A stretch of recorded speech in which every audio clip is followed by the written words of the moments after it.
Nobody anticipated the shockwaves when Jasmine Crockett calmly questioned Trump's fatherhood on national television. The aftershocks would penetrate the White House walls and rattle everything inside. The evening hadn't begun with drama, just another routine town hall with bright lights, formal attire, and an audience that had endured multiple security screenings before reaching their seats. Something felt different in that Phoenix Convention Center, though. Perhaps the desert heat, maybe the palpable tension, or possibly because for the first time in years, President Trump had agreed to appear alongside his harshest congressional opponents, live and unscripted, before millions. Representative Jasmine Crockett sat poised, legs crossed, her focus locked on the moderator. Her emerald blazer distinguished her from the sea of black and navy surrounding her. She understood what was approaching. Everyone on that platform did. The format was straightforward. A roundtable discussion with audience questions guided by journalist panelists. But the real attraction, the reason CNN was predicting unprecedented ratings, was Trump and Crockett positioned directly opposite each other. No safety nets, no prepared remarks. For 20 minutes, everything proceeded predictably. Immigration policy, economic indicators, foreign conflicts, everyone maintained polite half-turns toward the audience. Crockett delivered sharp responses, citing statistics from memory. Trump adhered to his standard playbook, inflating figures and inserting quips that energized his supporters. The room responded with scattered laughter and occasional winces. Then the shift occurred. A retired educator from Mesa challenged Trump about demanding truth and transparency, while, in her words, failing to respect the women who questioned him in Congress.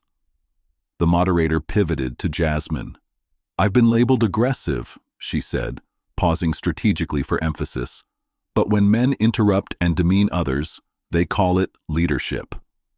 Trump scoffed, leaning into his microphone. "Don't act like a victim, Jasmine. You get more camera time than any Hollywood celebrity." The audience stirred. Some applauded, others jeered. Crockett blinked slowly. "You want to discuss playing roles? Let's examine the role of fatherhood, or at least someone pretending to fill that position."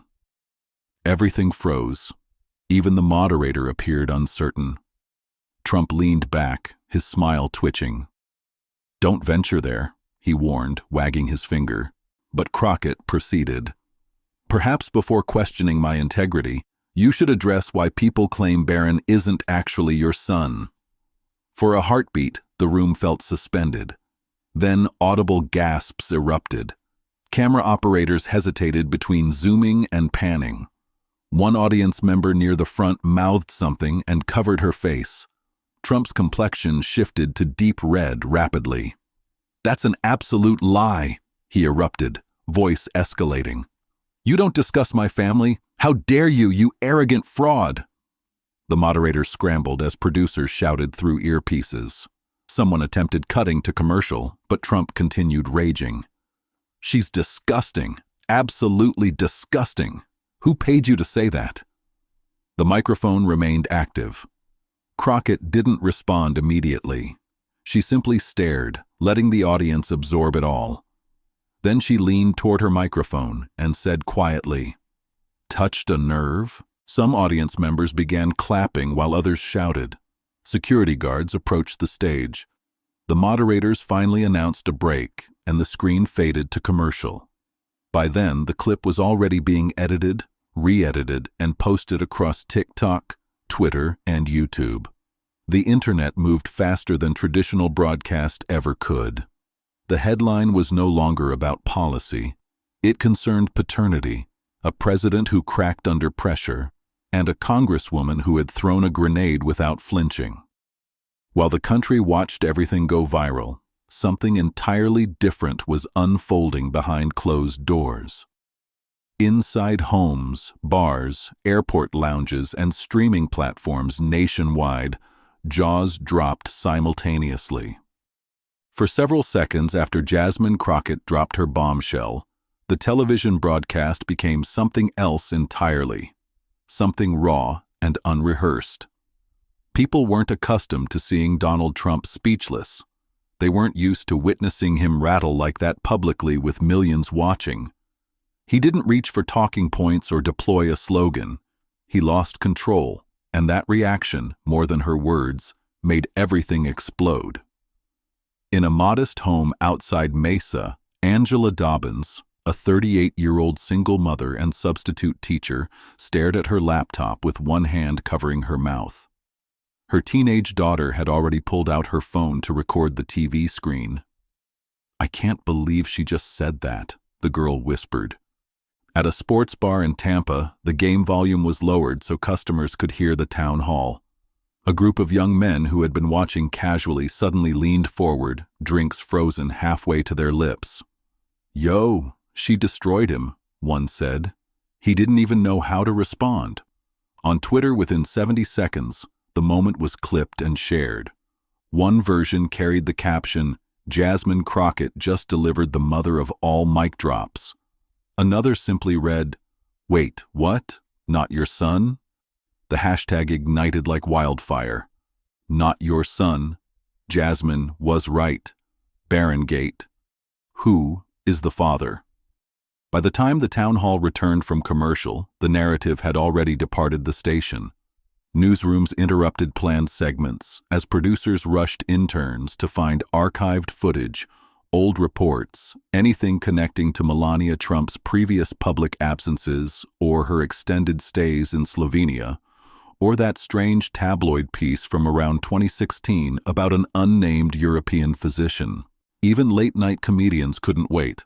Half were already posting live reactions as the town hall limped back on air with both Crockett and Trump sitting silently at opposite ends of the stage. But Trump couldn't contain himself.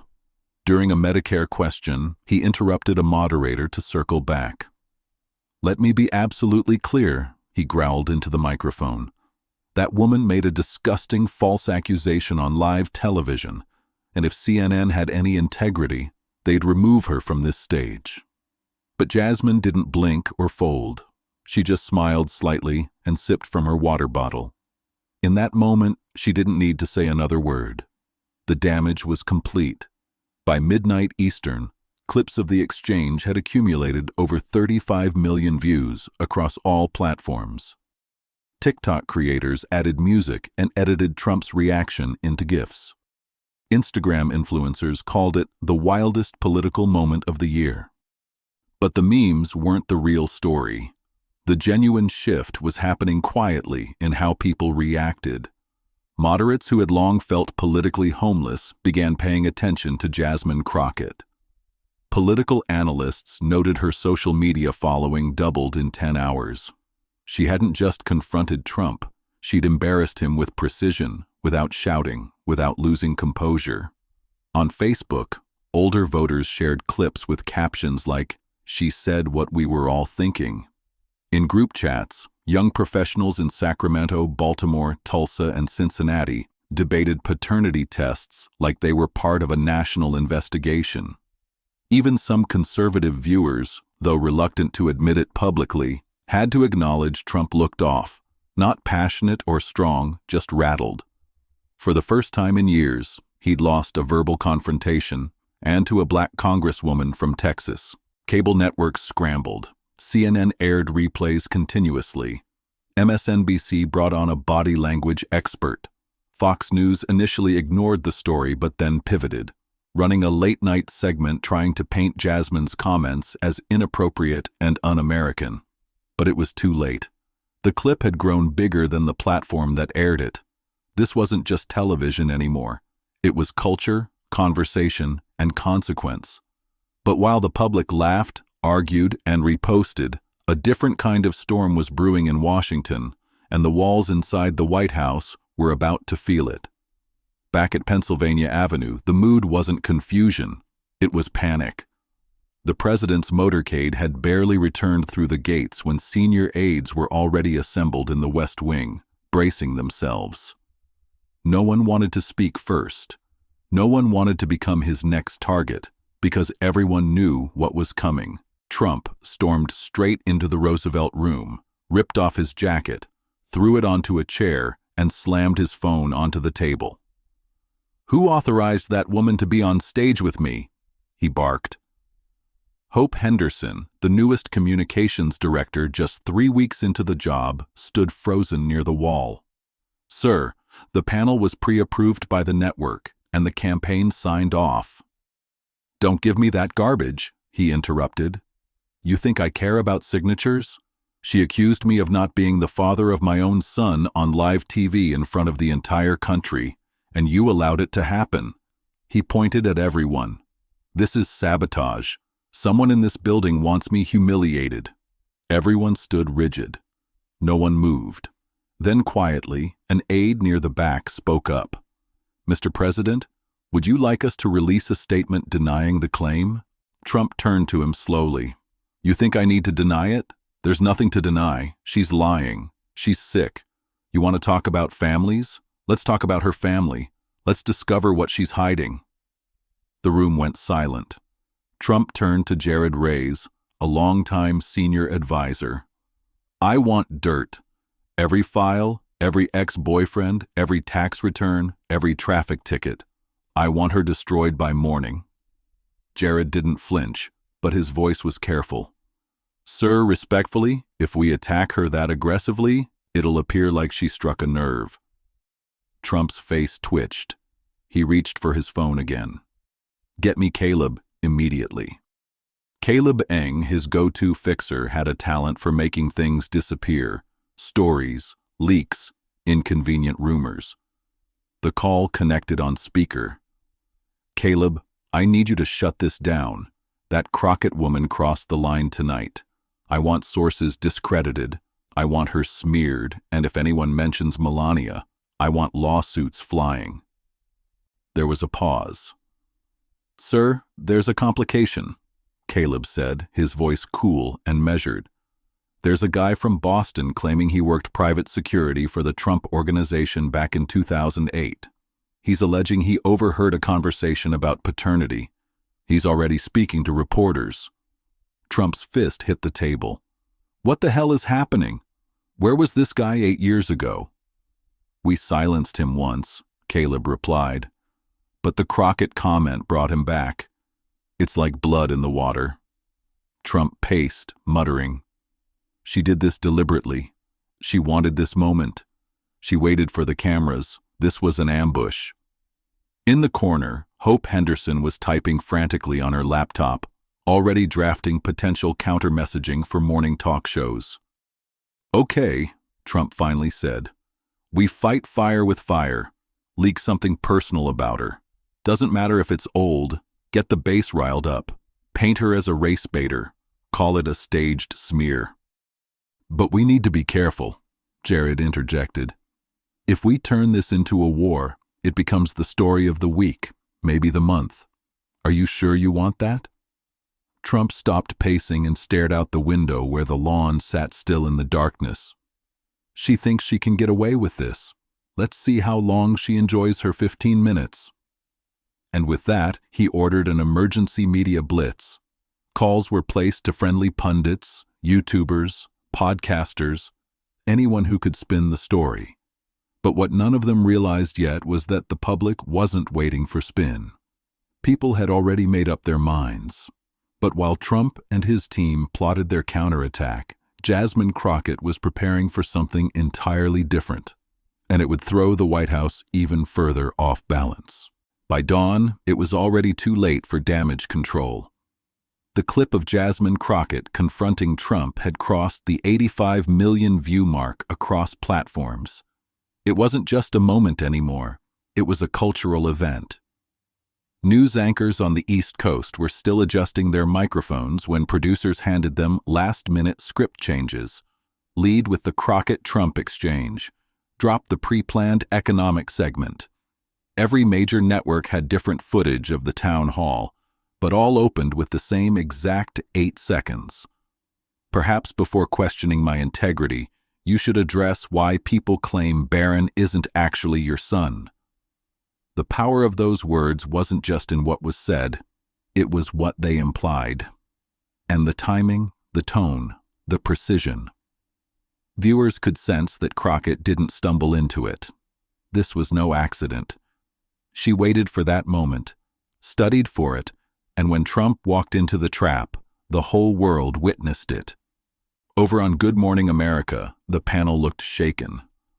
Political analyst Terry Molina called it the cleanest hit I've seen on a sitting president in 25 years. In a studio across town, a Fox and Friends host tried to pivot. Should children be off limits? Of course. But the real question is, what kind of person makes that kind of accusation in front of the whole country? But the deflection wasn't working. The public had already formed its own opinions. And what made it worse for Trump was this. The more his team tried to paint Crockett as extreme, the more moderate Americans leaned in and actually listened to her. A clip from a speech Crockett gave 5 months earlier in Little Rock started circulating. In it, she talked about being raised by a postal worker and a public school nurse, about paying her way through law school, about watching her brother get pulled over for nothing at 16 and learning what power looked like in a police cruiser's mirror. The contrast with Trump couldn't have been more striking. In Ann Arbor, university students were holding impromptu watch parties. Some were laughing at the memes, sure, but many were studying Crockett's cadence, her posture, her restraint. "She didn't scream," said one student in a viral reaction video. "She didn't curse. She just said it and he lost it." That sentiment, that calm, clear delivery, was why even some disillusioned conservatives were watching with quiet curiosity. It wasn't about hating Trump. It was about watching someone stand up to him without groveling, without playing along, and without fear. Meanwhile, media outlets were scrambling to verify the paternity angle. Reporters at Politico and Rolling Stone were digging through old documents and finding patterns. Rumors of a brief, undocumented separation between Trump and Melania in 2004. Anonymous sources claiming she spent time overseas without contact for several weeks. Even a photographer from Palm Beach who came forward claiming Melania once asked for all negatives from a European shoot to be destroyed. No smoking gun, but plenty of smoke. Still, Crockett remained silent. She didn't post a single tweet. No interviews, no press release. Just quiet, calculated silence. And it worked. By avoiding the media circus, she left Trump shouting into a void. Every outburst he made in response, every insult, every frantic Truth Social post calling her vicious, mentally unstable, and a disgrace to her race only reinforced what millions had seen the night before. He lost his cool. She didn't. And the donation numbers proved it. Within 30 hours, Crockett's campaign raised $5.7 million, mostly in small-dollar contributions from first-time donors in places like Toledo, Fort Worth, Santa Fe, and Boise. Her staff couldn't keep up with the emails. Messages poured in from people saying things like, "I don't usually give to politicians, but thank you for standing up to him." And, "That line you said, I'll remember it for the rest of my life."